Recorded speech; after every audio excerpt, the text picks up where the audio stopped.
Good morning, class. Hey, today we're going to talk about cylinders. This would be section 11 2B. And cylinders, where do we encounter those in our modern coronavirus crisis time? You might encounter cylinders on the inside of a toilet paper roll or on the inside of a handy wipe roll. Anything that's rolled would have in the inside a core that is a cylinder. It's a hollow cylinder, much like a can at a grocery store, can for soup, can for chocolate syrup, can for macaroni, or not macaroni, but beef and, beef stew, things that would be other than just soup. You also might hear the term cylinder for basketball. You shot the ball and it went through the cylinder, okay, so it goes down through the net, a cylindrical shape. So cylinders, we encounter those. We're going to take a look at cylinders, and you're staring at one on this first sheet. We're going to look at the lateral area and the surface area of a cylinder. Okay, the lateral area, and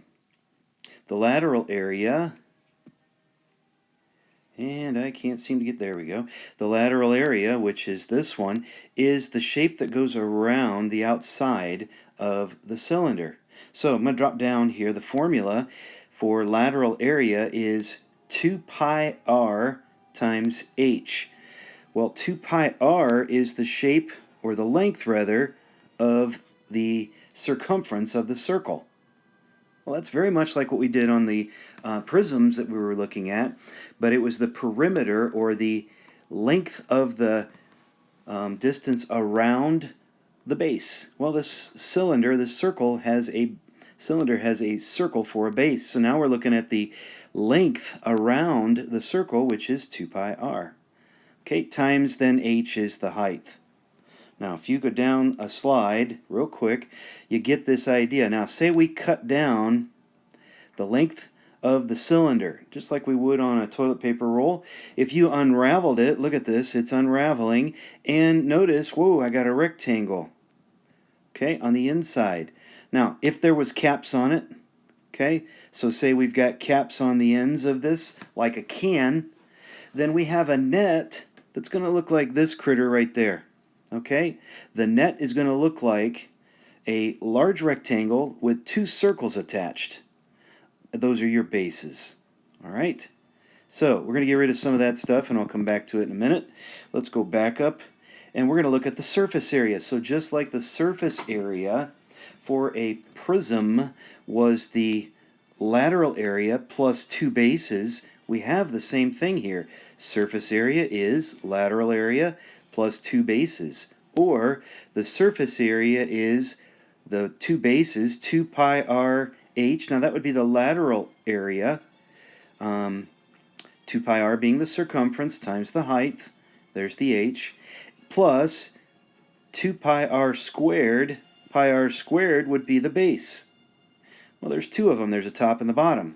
So we would have 2 pi r squared. There's the surface area. And you kind of get it down here. You got one base, two bases, and then the 2 pi r times h is the lateral area. All of this area in there. All right, so let's take a look at how does that flesh out. We're going to first find the lateral area of a cylinder. And so on this one, we've got a diameter of 4 inches. So d is 4. Well, 2 pi r, or d pi, is the circumference. D pi. So if we took either d pi or 2 pi r would be 2, and 2 times 2 is 4, or d pi would be 4. So we would have 4 pi is the diameter times the height, which is 6.5.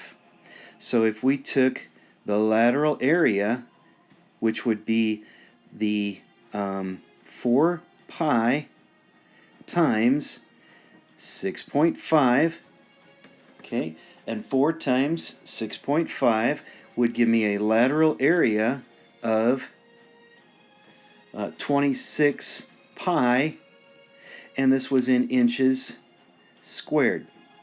So my lateral area is 26 pi inches squared.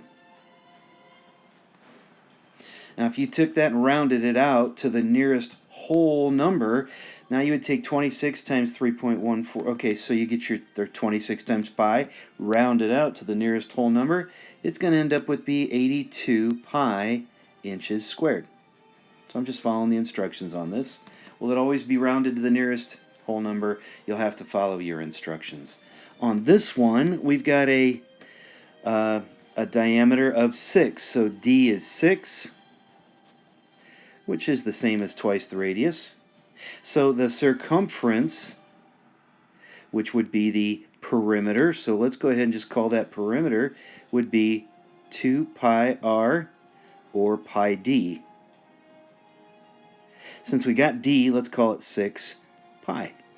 Okay, so p is 6 pi. That's the perimeter times the height would be 9, so we would have 6 pi times 9, and 6 pi times 9 would give me 54 pi, and this is in meters squared. So 54 pi meters squared, or if I multiplied 54 times pi, a decimal, I would end up with 170 meters squared for the lateral area.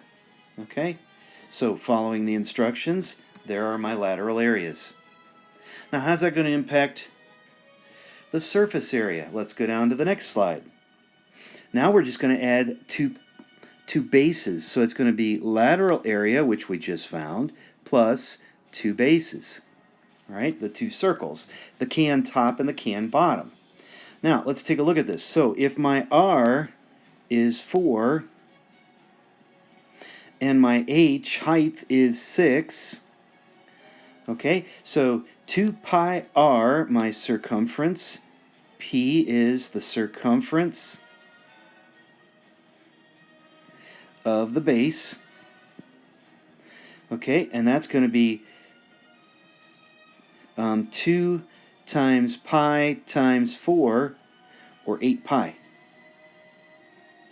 For the p, and the h we already defined was 6, so my lateral area is going to be 6 times 8 pi, or 48 pi, and this, notice this surface area was to be in terms of pi. So we'll leave the lateral area as 48 pi, and that is in inches squared.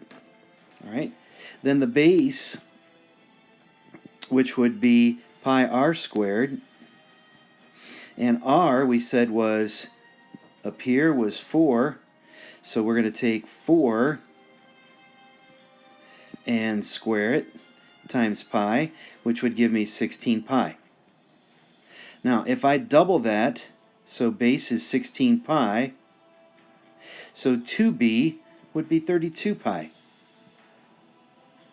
The entire surface area, so if 2b is 32 pi inches squared, sorry, I should have put that label there. So the surface area would be then 48 pi plus 32 pi, and this is all in inches squared, and I'll get there, is going to be equal to 80 pi inches squared. And there would be my final surface area.